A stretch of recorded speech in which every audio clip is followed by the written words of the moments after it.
दिले होते ते ग्राह्य धरून रेअरेस्ट ऑफ द रेअर केस आहे हे मान्य करून माननीय जज महोदयांनी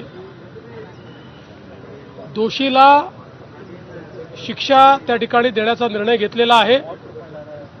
शिक्षेच्या क्वांटमवर देखील त्या ठिकाणी जो काही जिरह करावी लागते ती झालेली आहे, आर्ग्युमेंट झालेला आहे आणि आता 29 तारखेला शिक्षेचं प्रोनाउन्समेंट होईल।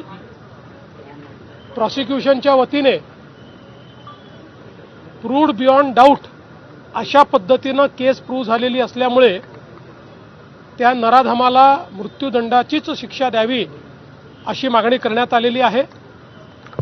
आम्हाला पूर्ण विश्वास आहे की ही मागणी कोर्ट मान्य करेल, पण मी विशेष आभार माननीय न्यायालयाचे मानणार आहे, कारण एकदा चार्जशीट दाखल झाल्यानंतर केस किती काळात संपवायची हे न्यायालयाच्या हातामध्ये असतं आणि या प्रकरणी न्यायालयाने सुट्टीच्या काळातही ही केस चालवलेली आहे।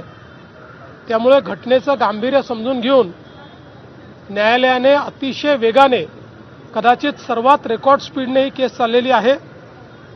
ही केस एक बेंचमार्क मानून यापुढे देखील दुर्दैवाने जर एखादा प्रकार घडला तर त्याच्यामध्ये तात्काळ न्याय मिळू शकतो अशा पद्धतीनं या केसचं उदाहरण आता सेट होणार आहे आणि म्हणून मी माननीय न्यायालयाचेही आभार मानतो।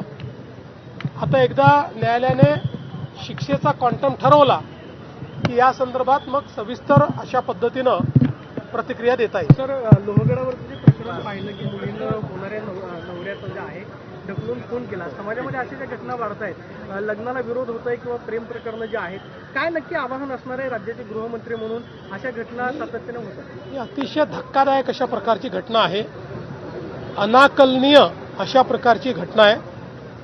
खरं म्हणजे कुठेतरी समाज म्हणून आपल्याला विचार करण्याची आवश्यकता आहे की शिकल्या सवरलेल्या चांगल्या घरच्या मुला मुलींमध्ये अशा प्रकारची दुर्बुद्धी आणि अशा प्रकारची सूडबुद्धी ही नेमकी का तयार होते, याच्या पाठीमागची कारणं काय आहेत?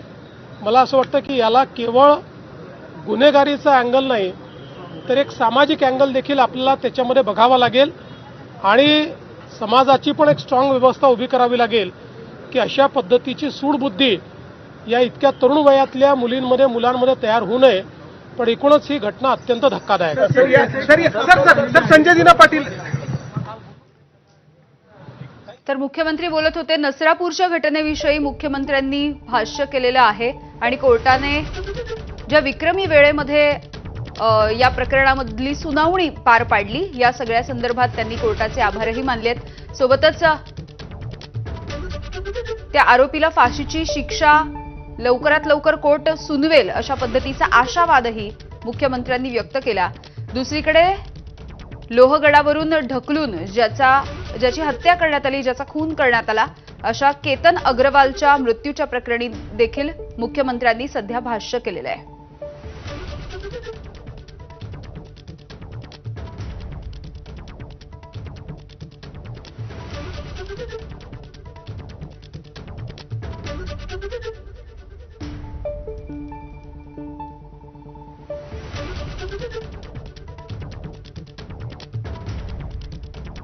तर केतन अग्रवालच्या याच हत्येच्या प्रकरणामधली आताची आणखी एक